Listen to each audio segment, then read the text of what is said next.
खेत और खलिहानों की सुनो कहानी, सुनो कहानी।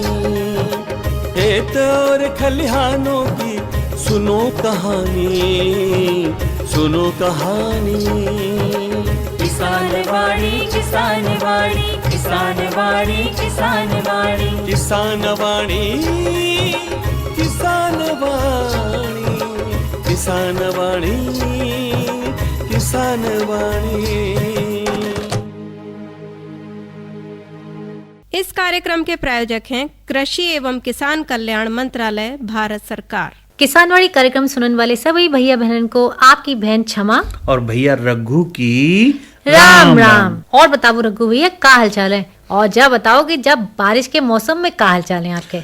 अरे क्षमा बहन, देखो कल तो पूरे दिन बारिश होती रही और आज और रात से ही बारिश शुरू हो गई, तो खूब बारिश हुई रही है। तो ऐसे में जा है कि अब कोई काम धाम तो इस समय खेतन में ना है, धान लगाए चुके हैं, गन्ना में यूरिया वगैरह डाल दी है। अब तो जय करते हैं क्षमा बहन की छाता उठाओ और लठिया उठाई और खेत देखे आते हैं सवेरे संजा। देखो रघु भैया, खेत तो आप देखते रहते हो और खेती बाड़ी भी करते रहते हो। जा बताओ, ये जब बारिश के मौसम में जब घर पे रहते हो तो क्या करते हो, का मन करता है आपको। अरे अब तो जा है कि क्षमा बहन चाय पकौड़ी को मन करता है, और इन दिनों में हमारे गांव में चीले बनते हैं, चीले को बड़ो मन करता है कि चीलू बनाएं और खाए लें।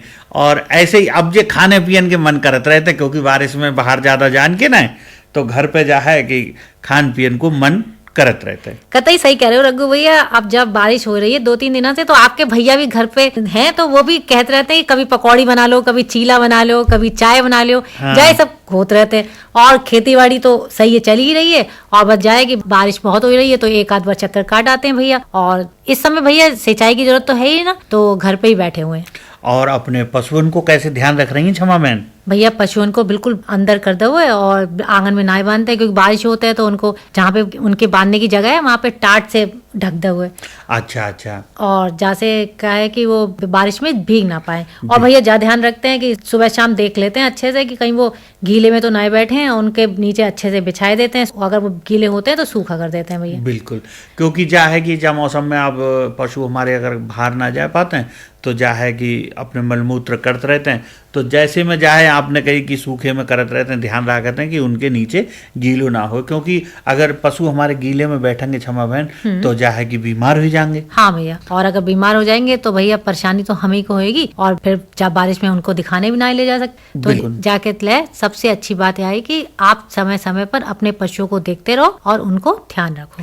और क्षमा बहन एक बात और है कि अब जो बरसात को मौसम है, ऐसे में संचारी रोग भी फैल जाते हैं, तो उनसे बचाव के लिए हमारे भैया बहन क्या करें। देखो रघु भैया, सबसे ज्यादा जरूरी तो जा है कि भैया बहन अपनी साफ सफाई का विशेष ध्यान रखें। और अगर काऊ भैया के घर में कुपोषित बच्चे हैं तो उनका विशेष ध्यान रखें। आसपास जल भरने ना दें, और भैया साफ सुथरा जल ही पिएं। सबसे ज्यादा जो बीमारी की जड़ होता है वो दूषित पानी होता है। बिल्कुल। और अगर पानी साफ होएगा तो हमें किसी भी प्रकार की बीमारी ना हो पाएगी। और मच्छर मक्खी से अपनो बचाव करें, जिससे जा है कि जो मच्छर मक्खी हैं इस समय रोग फैलाते हैं, डेंगू है, चिकनगुनिया है, मलेरिया है, तो ऐसे में जा है कि साफ सफाई रखें तो मच्छर दूर रहेंगे। बिल्कुल भैया। और देखो रघु भैया, अगर किसी भैया के घर में काऊ बच्चे को बुखार आए रहो है तो ऐसा ना करें कि अपने घर पे ही दवाई दे दें। तुरंत जाके डॉक्टर से परामर्श करें और उसके बाद ही बाको दवाई दें, क्योंकि भैया कभी कभी क्या होता है, जो बुखार होता है वो दिमागी बुखार भी हो सकता है। बिल्कुल क्षमा बहन, चलो बातन बातन में हम लोग सवाल तो भूल ही गए। आज सवाल का पूछ रही हूँ भैया। आज को सवाल है, बरसात के मौसम में पशुओं के नीचे नमी को रोकने का क्या उपाय है। और जा सवाल को जवाब हम कार्यक्रम के आखिर में करवाएंगे, और तब तक हमारे भैया अपनी मानसिक कसरत करें और जाको जवाब ढूंढ के रखें। बिल्कुल। और क्षमा बहन देखो, हमारी जो सरकारें हैं वो भी किसानन भैयन के उद्धार के लिए बहुत सी योजनाएं चलाती हैं। ऐसी एक योजना है प्रधानमंत्री किसान सम्मान निधि योजना। योजना के अंतर्गत हमारे भैया बहनन को साल में 3 किस्तन के रूप में 6,000 रुपया को लाभ मिलते हैं। बिल्कुल रघु भैया। और देखो योजना बहुत लाभकारी है, क्योंकि क्या होता है कि बहुत से हमारे किसान साथी जो होते हैं वो थोड़ी थोड़ी धनराशि के लिए भी परेशान रहते हैं। और अगर सरकार द्वारा उन्हें थोड़ी भी मदद हो जाती है तो उनके जैसे खेती के लिए खाद है, उर्वरक है, वो इससे ले पाते हैं और अपनी खेती बाड़ी को अच्छे से कर पाते हैं। और बिल्कुल जब आता है कि क्षमा बहन खेती में देखो समय से ही पैसा और दवाई लगाने होती है, ऐसे में कहा है कि हमारे भैया बहनन को साहूकार से कर्जा लेने पड़ते, लेकिन जन सहायता के बाद हमारे भैया बहन अपने खेतन की अच्छी देखभाल कर लेते हैं और दवाई है या उर्वरक जो भी है वो लगा लेते हैं। रघु भैया, आज जय क्रम में हम अपने कार्यक्रम में जो भेंट वार्ता लेकर आए हैं उसमें भी हम बातचीत कर रहे हैं एक प्रधानमंत्री किसान सम्मान निधि लाभार्थी से, और जय योजना के विषय में विस्तार से जानकारी दे रहे हैं श्री हरीश कुमार, और आपसे बातचीत कर रहे हैं भैया रविंदर कुमार। तो आओ भैया बहनों सुन लेते हैं जब भेंट वार्ता। आपका नाम? मेरा नाम हरीश कुमार है। हरीश कुमार जी, आज हम आपके साथ आपके घर में आपकी बैठक पे बैठे हैं, तो आपके गांव का क्या नाम है? मेरे गांव का नाम ग्राम परधौली है, पोस्ट बोहित है, विकासखंड भोजीपुरा और जिला बरेली। हरीश कुमार जी, हम जानना चाहते हैं इस समय आपकी आयु क्या होगी? मेरी लगभग आयु 60 वर्ष है। अच्छा, और क्या काम करते हैं आप मुख्यतः? मुख्यतः तो खेती का काम है। अच्छा, कौन कौन सी फसलें करते हैं अपने खेतों में? फसल तिल है, गेहूं है, धान है, गन्ना है। अच्छा, मतलब जो विकासखंड भोजीपुरा में सामान्यतः फसलें की जाती हैं, हाँ, वो सब फसलें आप अपने खेतों में करते हैं? हाँ, सब जमीन में सब हो जाती है। अच्छा, किस तरह की जमीन है आपके गांव में? उपजाऊ जमीन है या औसत है? जमीन औसत है, सही है जमीन। अच्छा, सही उत्पादन मिल जाता है? सही मिल जाता है।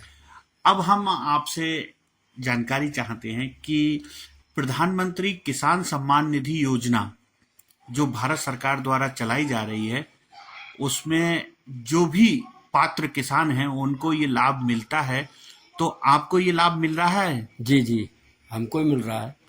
अच्छा, आपको ये लाभ मिल रहा है। किसान सम्मान निधि में लाभ लेने के लिए आपको क्या क्या कार्रवाई करनी पड़ी? कार्रवाई कुछ नहीं, जो बैंक में पैसे आए थे वो बैंक की किताब दी थी, फोटो स्टेट, हाँ। और अपना आधार लगाया, जमीन की नकल लगाई, जिससे कि हम किसान तभी तो माने जाएंगे जब हमारे पास जमीन होगी।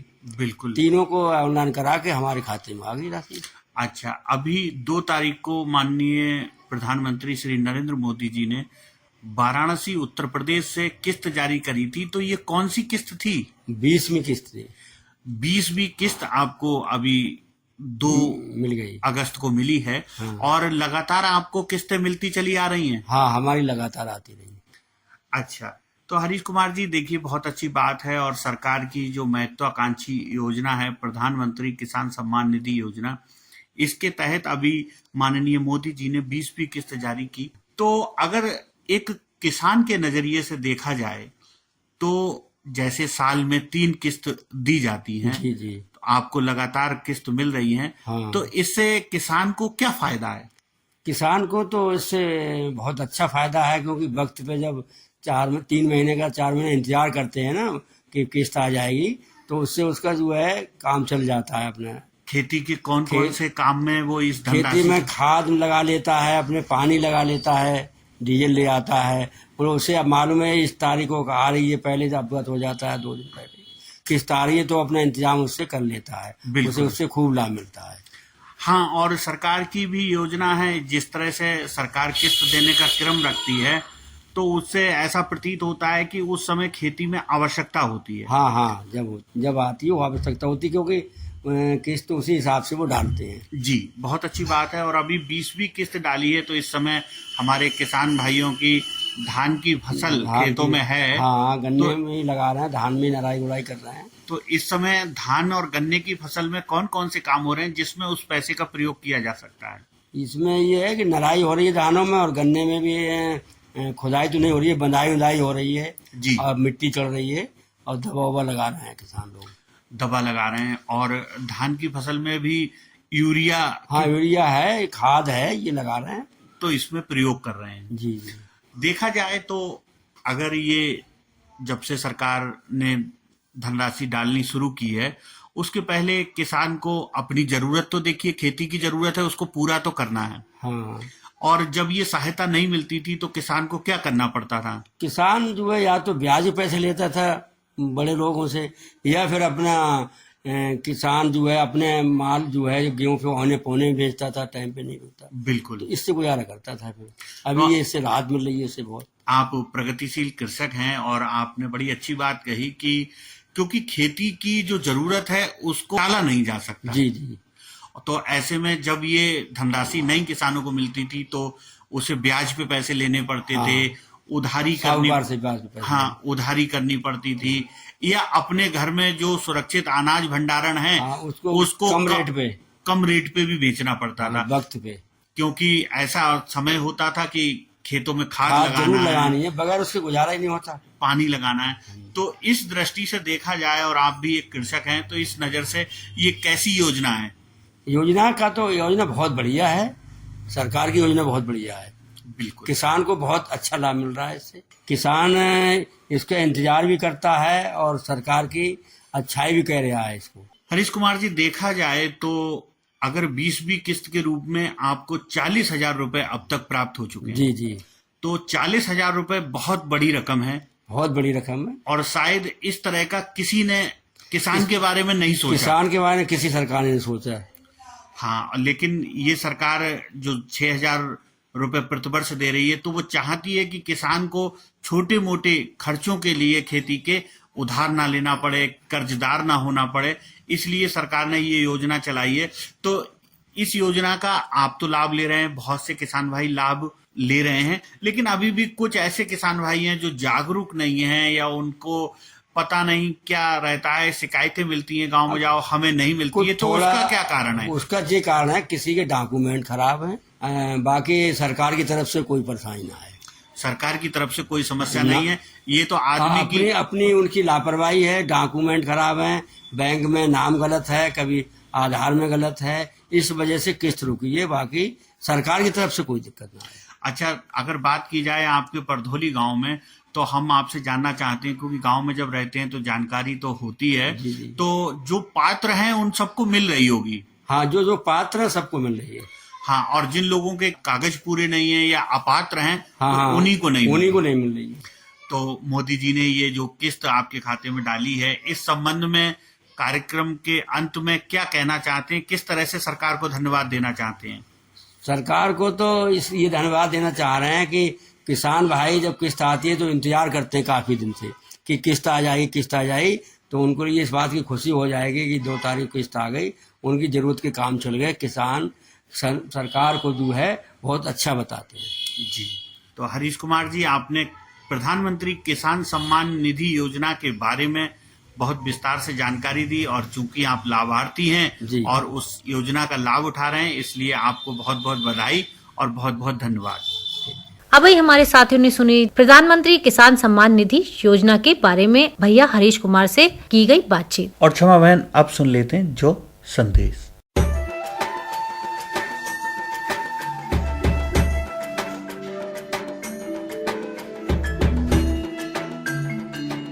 ये जो हरे भरे पेड़ और उन पर लगे गुच्छेदार फल दिखाई दे रहे हैं, ये वास्तव में हमारे किसान भाइयों के आर्थिक और सामाजिक जीवन में सुख समृद्धि के रंग भरने की क्षमता रखते हैं।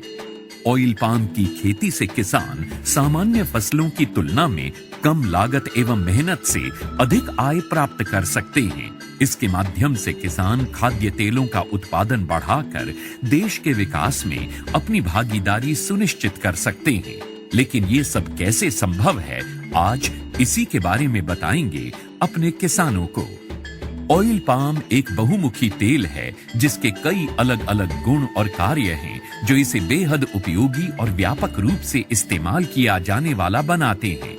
ऑयल पाम के फल से सबसे अधिक तेल प्राप्त होता है। प्रति हेक्टेयर 20 से 25 टन फलों की उपज देने वाले इसके पेड़ परिपक्व होने के बाद लगभग 30 साल तक फल देते रहते हैं। यही नहीं, इन पेड़ों के बीच अंतर्वर्ती फसलें उगाकर किसान दोहरी आय भी प्राप्त कर सकते हैं। इसके अतिरिक्त सरकार की ओर से भी इसकी खेती के लिए काफी सहायता उपलब्ध करवाई जाती है।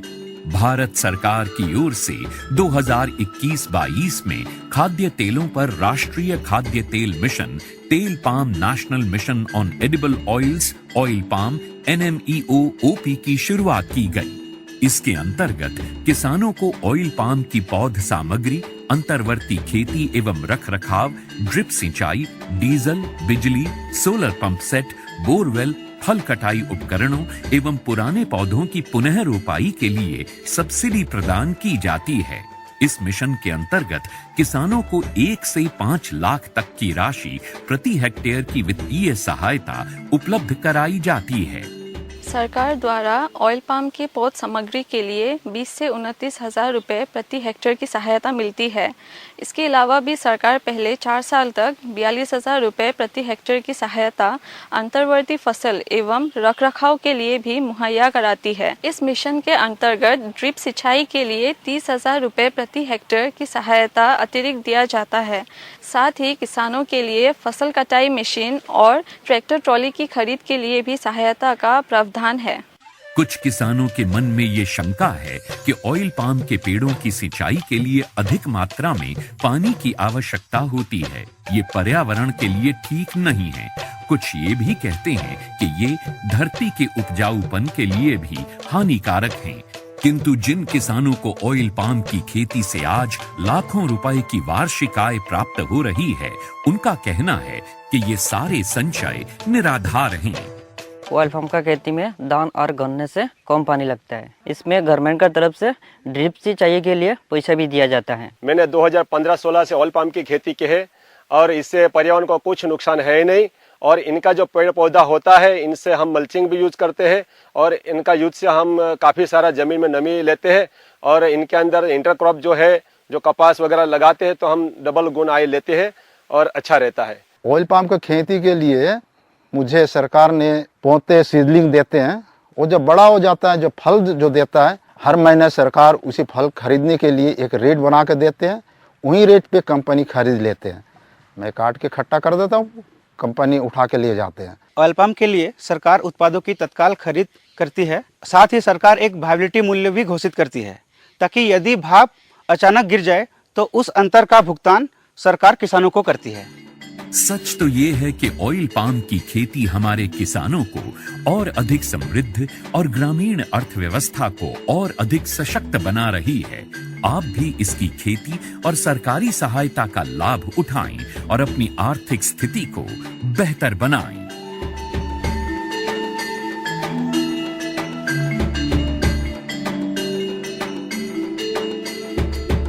और क्षमा बहन, देखो अब कार्यक्रम में समय ही चालू है। हमारे भैया बहन जो हमको फरमाइश भेजते हैं फेसबुक पोस्ट के माध्यम से, उनकी फरमाइश को लोकगीत सुनवान की। और पहली फरमाइश हमें मिली है कटरा चांदखा मौर्य मंदिर, वार्ड नंबर 11, पुराना शहर, बरेली से अनोखे लाल मौर्य, सुंदर देवी मौर्य, प्रकाश, रिंकी, कपिल, भेदराम, कैलाश, सुनील, खुशबू, आरोही, स्वाति की। और वहीं फरमाइश भेजने वाले हैं ग्राम व पोस्ट अलोहा, जिला खीरी से विजयपाल यादव, शुभम यादव, शिखा यादव, गुड़िया यादव और सुरभि यादव ने। रामकुमार रेवार जी ने भी हमें फरमाइश भेजी है। और वहीं फरमाइश भेजी है मारहरा दरवाजा एटा से नबी हसन अब्बासी, नवेद हसन, सुहेल हसन, अनम यसफ, शहनाज अब्बासी और रसीद वासी ने। और क्षमा बहन, हमको फरमाइश मिली है कस्बा केवलड़िया, नवाबगंज, बरेली से राजेंद्र गंगवार, प्रेमपाल, धर्मवीर, सचिन, अनुज, अनमोल, कमलेश, तुलाराम, अंकुश, ओम प्रकाश की। और वहीं फरमाइश भेजी है भोपालगढ़ राजस्थान से धर्मेंद्र छीपा, कपिल छीपा और पूजा परिहार ने। साथ ही साथ हमको फरमाइश मिली है आजाद नगर लक्सर हरिद्वार उत्तराखंड से ताज मोहम्मद अंसारी, गुलाम साबिर राही और मेराहत जहां की। और एक फरमाइश और आई है क्षमा बहन ग्राम दूने नगर जनपद बदायूं से ठाकुर मुन्ना सिंह कठेरिया और उनके परिवार की।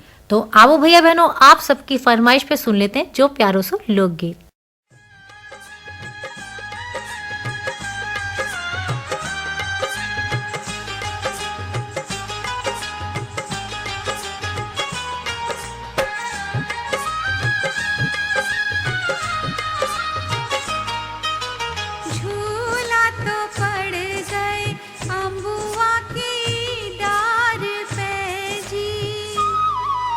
झूला तो पड़ गए अम्बुआ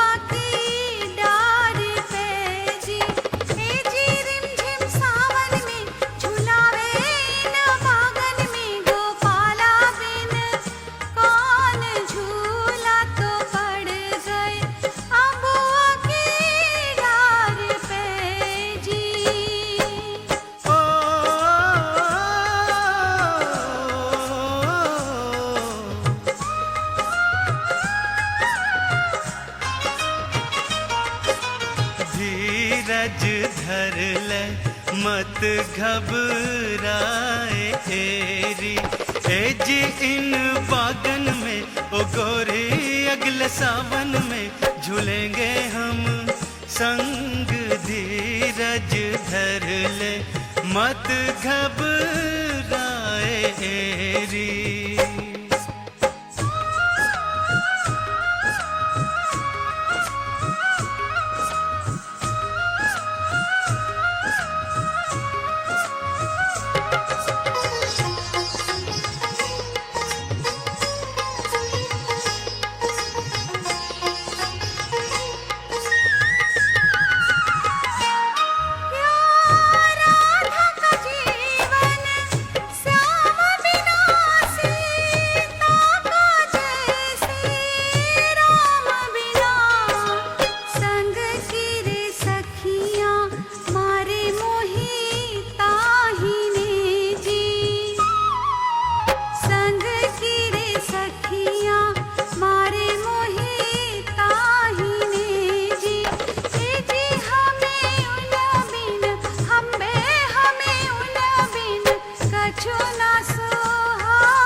चुभ रहे सूल से जी, अब ये फूलवा चुभ रहे सूल से जी। ए जी इन बागन में ओ गोरी इस आंगन में पढ़े ना अब पाँव, धीरज धर ले मत घबराए एरी।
अब यही चैन कीजिए, मुरली बजेगी अब यही चैन कीजिए।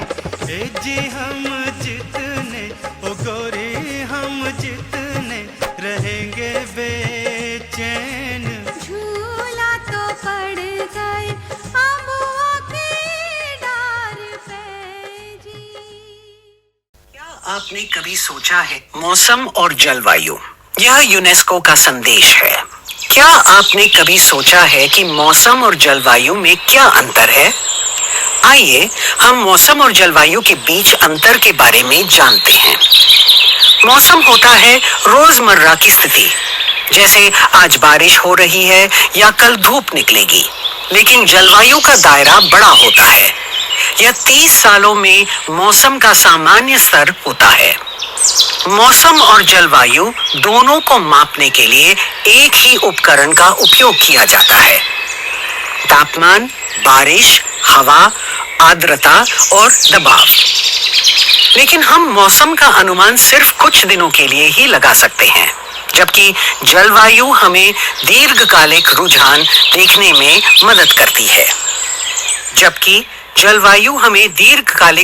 देखने में मदद करती है। यहाँ एक रोचक तथ्य है। दुनिया का सबसे पुराना तापमान रिकॉर्ड नेदरलैंड्स में बना, वो भी सन 1700 में। और क्षमा बहन, अब कार्यक्रम में समय है चलो बस सवाल के जवाब को जो आपने कार्यक्रम की शुरुआत में पूछो हो। भैया आज को सवाल हो, बरसात के मौसम में पशुओं के नीचे नमी को रोकने का क्या उपाय है? तो जाको सही जवाब है, बरसात के मौसम में पशुओं के नीचे नमी रोकने के लिए बुझा हुआ चूना डाल सकते हैं और जिससे बाह्य परजीवियों की भी रोकथाम होगी। और क्षमा बहन, आज के कार्यक्रम की नसीहत क्या है? आज के कार्यक्रम से हमें जाही नसीहत मिलते हैं, हमारे सभी किसान साथी सरकार द्वारा चलाई गई योजनाओं के प्रति जागरूक रहें और अधिक से अधिक लाभ उठाएं। रघु भैया, कार्यक्रम के अंत में हम अपने साथियों से बस जाही कहना चाहते हैं, बारिश के मौसम में स्वस्थ रहने और बीमारियों से बचने के लिए साफ सफाई का खास ध्यान रखें, बाहर के खाने से बचें और मच्छरों से बचाव करें। जाके अलावा गीले कपड़ों से बचें और पूरी नींद लें और शरीर में पानी की कमी ना होने दें। देखो भैया, क्या होता है कि हमारे साथी काम से बाहर जाते हैं और बारिश हो जाते हैं और वे गीले हो जाते हैं और गीले कपड़ों में ही काम करते रहते हैं। ऐसा कतई ना करें। जहाँ तक हो सके अपने कपड़े बदल लें और सूखे कपड़े ही पहने। और देखो भैया, जाके अलावा उबला हुआ पानी पिए, घर का बना हुआ ताजा खाना ही खाएं और हाथों को साफ रखें और घर के आसपास पानी जमा ना होने दें। और जाके अलावा मच्छरों से बचने के लिए मच्छरदानी का प्रयोग करें और बारिश से होने वाली बीमारियों से बचें।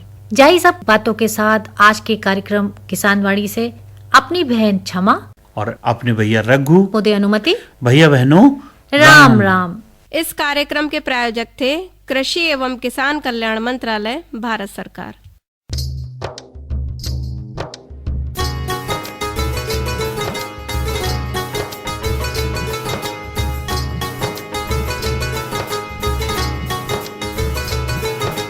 खेत और खलिहानों की सुनो कहानी, सुनो कहानी। खेत और खलिहानों की सुनो कहानी, सुनो कहानी। किसान वाणी, किसान वाणी, किसान वाणी, किसान वाणी, किसान वाणी, किसान वाणी, किसान वाणी, किसान वाणी।